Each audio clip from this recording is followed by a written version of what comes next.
The NBA draft came and went, and we have plenty of questions about which teams did well, where our Zags landed, and a look ahead to this upcoming season right here on Mailbag Monday on your Locked On Zags podcast. Don't go away. You are Locked On Zags, your daily podcast on the Gonzaga Bulldogs. Part of the Locked On Podcast Network. Your team every day.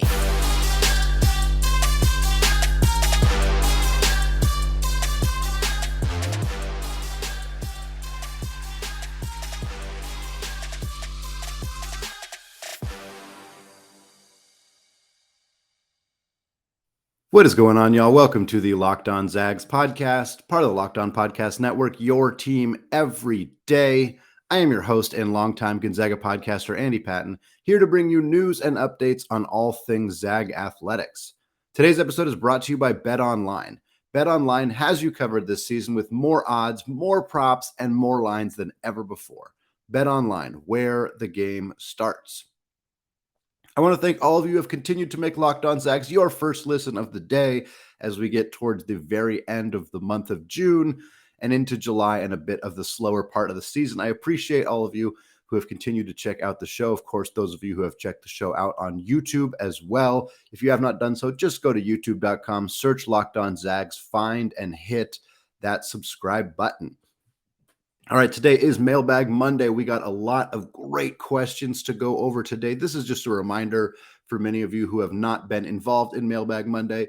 It is very, very simple to do so. You can just tweet at me at @ScoreZagScore whenever you are thinking of a question. Helps if you tag it Mailbag Monday. Even if you don't, I'll probably toss it in the notes and get it ready for the next week's show. You can also respond to a tweet that I will put out on Sunday mornings, soliciting questions to go up for Mailbag Monday. And finally, you can email me at andypatton013@gmail.com. Whenever you are thinking of a question, you can send multiple questions that way. It's a good way to get a lot of questions or thoughts fleshed out onto the screen. All right, we're going to move straight through this today. First question comes from Theodore, via Gmail. Theodore says, it seems like some Zag fans have begun criticizing Mark Few. I noticed people commenting concerns about his play style in your comment sections, and you discussed a similar topic on the Locked On Baylor podcast. People complain about his rotations, inability to win a championship, or lack of physical or athletic players. Do you think these criticisms are valid, and do you think Few will make adjustments to his game this season? Theodore, I got news for you. People have been, and specifically Zag fans, have been complaining and criticizing Mark Few forever. This is not a new thing whatsoever. I also take comments in comment sections with a pretty significant grain of salt. Many of you comment very nice things or very constructive things, but the comment sections are comment sections for a reason. They have the reputation that they have for a reason, so I wouldn't read too far into that. It's not a recipe for healthy mental living, let's put it that way. In regards to these specific complaints, I think rotations are something that I have criticized Mark Few for in the past. Either being too stingy with the rotations, being too inflexible to make adjustments in the middle of games. That's something that I think he has improved dramatically. I think that's something that early in my time being a Gonzaga fan, around the turn of the 2008, 2015, that kind of range of time, I think he improved pretty dramatically in that area where we weren't seeing a lot of in-game adjustments. We weren't seeing a lot of flexibility with that regard. And I think that has improved quite dramatically. I do think there is still some room to grow. I don't think any coach is perfect at this, and any coach who tells you that their rotations are perfect is lying to you. So I don't think that that's necessarily a bad thing, that there's still some room for growth there. But the other stuff, the inability to win a championship is hogwash. It's just something that all coaches hear that until they win a championship. You are told you are not good enough to win a championship until you do. Jay Wright was told that. Mike Krzyzewski was told that. He went to the finals 4 times before he actually won a championship. All of these coaches have heard this at time, and you have to wear it until you actually win a championship. So I'm not concerned about that one. The physical athletic players, that has changed so dramatically to the point where it's just comical to hear that. Yes, Chet Holmgren drew a lot of criticism because of his frame and his size, but clearly he could handle physicality. Some of Gonzaga's guards have trouble with physicality in the past, and certainly in the Baylor conversation, that was a relevant topic because that was how Baylor was able to defeat Gonzaga. But I think for the most part, a lot of these criticisms are not, I don't want to say invalid, but are just parroted talking points that people have continued to use to complain about Mark Few and Gonzaga for years and years and years. And they just don't tend to go away even when there actually are shifts on the basketball court. I do think that there are some adjustments that Mark Few could make that would potentially make things a little bit easier. I think being more flexible with rotations, being more willing to play a deeper rotation or change things up earlier in games would be nice to see. Do I think he's going to make those adjustments? Probably not. We haven't seen Mark Few's had a ton of success over the last decade. I don't see a lot of reasons for him to make dramatic changes to the way that he coaches basketball. Next question comes from Jeff via Gmail. Jeff says, who had the better one and done basketball season at Gonzaga? Chet Holmgren, Jalen Suggs, or Zach Collins? So for me, it's definitely between Suggs and Holmgren. Zach obviously played less minutes than either of the other two and was not nearly as impactful of a player. I'm actually going to lean Suggs here. Suggs certainly would look better statistically, more points per game, played more minutes, led a team into the championship game, whereas Chet Holmgren's team obviously did not make it that far. Suggs was the 6th ranked prospect in his class, ended up getting drafted number 5. Chet was the number 1 prospect in his class, got drafted number 2 overall. Not that that necessarily matters, but I do think that Suggs probably did a little bit more with his season in terms of boosting his stock and his national attention than Chet Holmgren did, although Chet was as advertised. I don't think that Chet was a disappointment at Gonzaga at all. I want to be very, very clear about that, but I do think that Suggs probably had a little bit more of an impact in his season compared to what was expected of him than Chet Holmgren did. So I'm going to lean Suggs, especially when you consider that he had a integral part of this team making it all the way to the national championship game. Next question comes from Christian via Gmail. Christian says, any change of mind or heart on your answer to the question about what Zag in the NBA will win a championship first? Yeah, absolutely, because I answered that question by saying Andrew Nembhard, because I did not expect that Andrew Nembhard was going to go to the Indiana Pacers with the first pick in the second round of the NBA draft. I don't think that's a terrible fit for Nembhard. I talked about that on Friday's podcast. I also don't know that it is a great fit for Nembhard, and I'd kind of envisioned him being in a situation where he ends up being a backup or a third string point guard on a team that is chasing a title, team like Golden State, team like Denver, team like Memphis, somewhere in there, ends up going to Indiana, a team that is not necessarily in that competitive window right now. So if he stays with Indiana, his odds of winning a championship in the next couple of years are pretty slim. So it's going to look like it's probably going to be somebody else from another team in Gonzaga. Brandon Clark is probably my pick right now. I think Memphis still needs to do some work to put some pieces together to have a legitimate chance at dethroning Golden State and getting past Denver and some of the other high-profile teams in the Western Conference. But I think Clark's going to be sticking around Memphis for a while if they end up finding a way to get him signed to an extension. And I think there's a reasonable chance that works out there. Kelly O is another option here, not necessarily in Detroit, but I do think he could get traded to a situation where he ends up on the bench for a really, really good team, get traded to a team like Golden State or Boston again, or somebody else who has a chance to really compete for a national title. And then, of course, it's really hard to know with guys like Joel Ayayi, like where is he going to end up? He's going to have to stick on a roster in order to win himself an NBA championship. But there's a rich history of Gonzaga players playing very little and earning themselves NBA championships. Austin Day, Adam Morrison, very prominent examples of that. So perhaps Joel could find a way to sneak onto one of those rosters as well. Final question from the first segment comes from Jeff via Gmail. Jeff says, the PK 85 early season tournament in Portland is looking pretty awesome. Could the PK 85 be the best early season tournament Gonzaga has ever participated in? Sure looks like it might be the case. With the team Gonzaga will have for 22-23, Gonzaga could legitimately be a favorite to win, even with the likes of Duke, Michigan State, Villanova, Purdue, and others participating. What do you think? Yeah, I think Gonzaga is going to start the season as the number 1 or number 2 ranked team in the entire country. So yeah, I think they're going to be favored to win this tournament. If you favor them as the best team in the country, it's hard to not think that they're going to be most likely to win basically every single game that they play. Now, PK 85 is not going to be an easy tournament at all. I don't think Gonzaga is going to breeze through it, and I don't think it's necessarily likely that they're going to win it. I think it's going to be really, really hard with the amount of teams that are in it. It kind of depends on the draw. It certainly depends on how Gonzaga's team is playing together. I think the fact that they have so much cohesiveness as a unit because they're returning so many players You have your primary newcomers, and Efton Reed is going to play big minutes. Malachi Smith is going to play big minutes. But outside of that, most of the guys on this roster are dudes who have already played together. Drew Timme, Julian Strother, Rasir Bolton, Nolan Hickman, Hunter Salas, Anton Watson. It's a lot of guys who have that unity.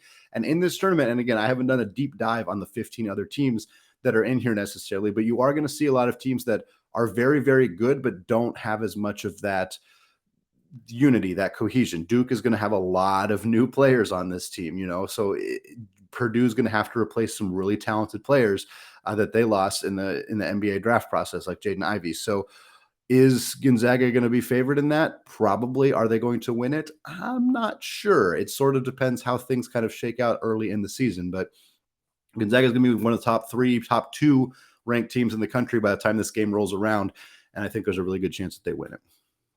All right, we're going to come back in the second segment, and we're going to take a look at more Zags questions, more NBA draft questions. But before we get there, I want to tell you all about BetOnline. College basketball may be deep into the offseason, but the MLB, WNBA, and MLS seasons are heating up into the summer months. BetOnline is your number one source for all of your betting needs and sports information. From all the latest odds, contests, and player props, you name it, BetOnline remains the best spot for all your latest sports developments, including podcasts and reviews for all the leagues this season. And it's not just basketball. BetOnline is your continued source for all your sports wagering information needs, including live betting and your favorite Vegas casino games. They have lines for coaching changes across every major sport, so even in the offseason, you can get your fix. Head to the website today or use your mobile device to learn more about the trends in action. BetOnline, where the game starts.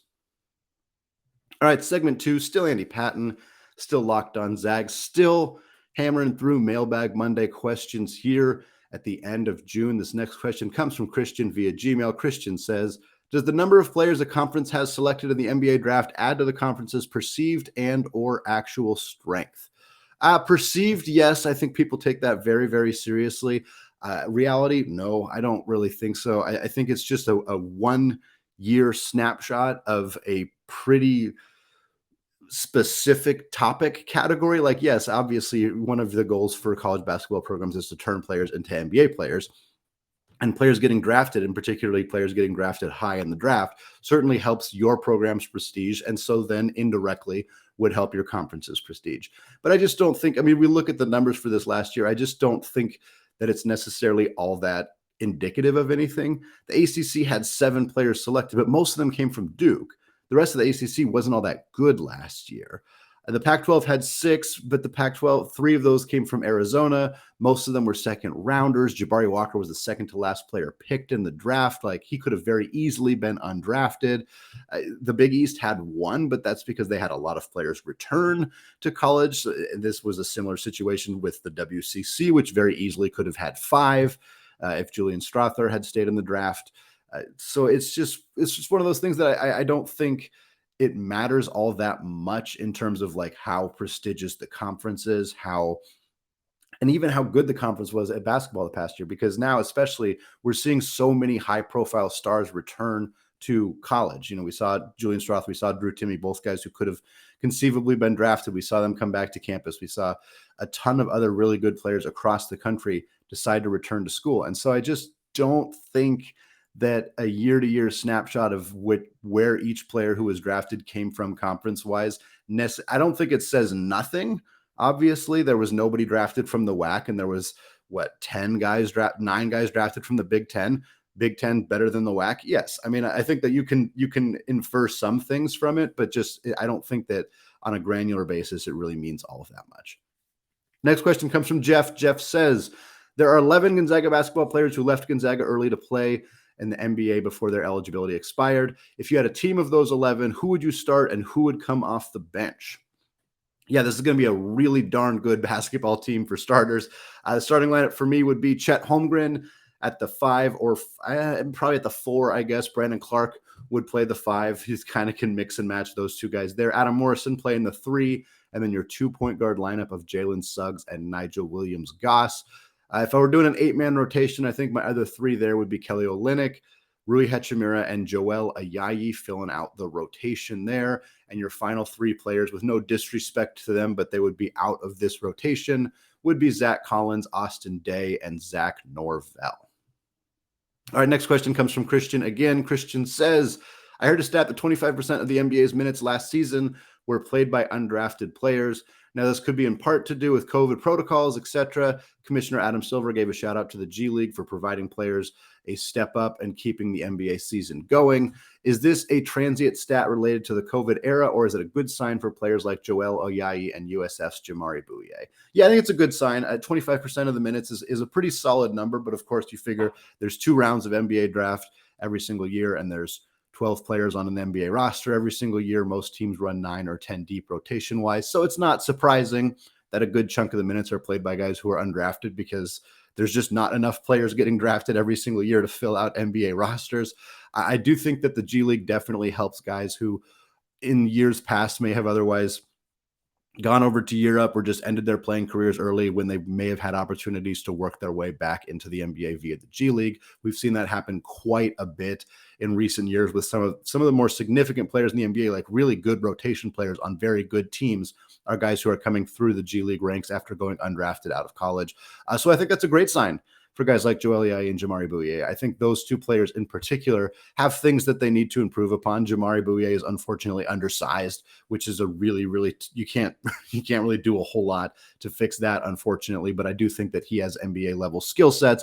I think Joel Ayayi has a litany of NBA level skill sets. He just doesn't do any one thing so particularly well that he has to be on an NBA roster. But I do think both those guys could find their way into NBA rotations at some point in their careers. May not happen this year, but again, that's the nice thing about the G League, about those opportunities, as you're kind of right close by in case somebody in the league needs you.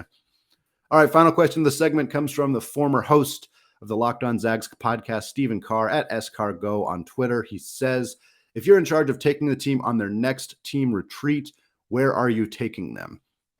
So one area that I thought of, this is kind of the first place that popped in my head, and I kind of talked myself really into it, is Wallowa Lake in Oregon. For those who have not been, it is a pretty quiet area. It's not a super publicized destination, but it is in Eastern Oregon, so it's not horribly far from Spokane. It is in a little town called Joseph, and it is just beautiful out there. The lake is pristine. There's mountains nearby. There's a bunch of hiking trails. You can take a gondola ride up and have beautiful views of the whole area.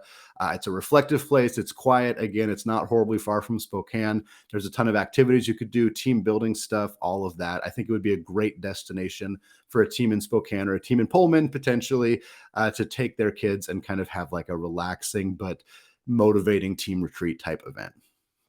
All right, 2 segments down. We're going to come back in the 3rd segment and answer even more listener submitted questions.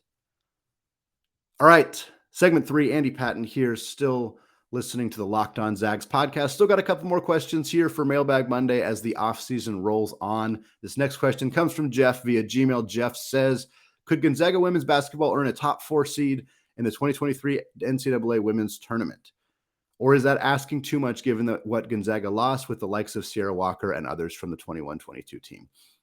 Yeah, I think it's hard for me to see a team move that far forward, considering the roster hasn't changed all that dramatically. Now, again, having team cohesion is helpful, and having a lot of really good players return to the roster is going to make them better. I think they're going to be in really good shape.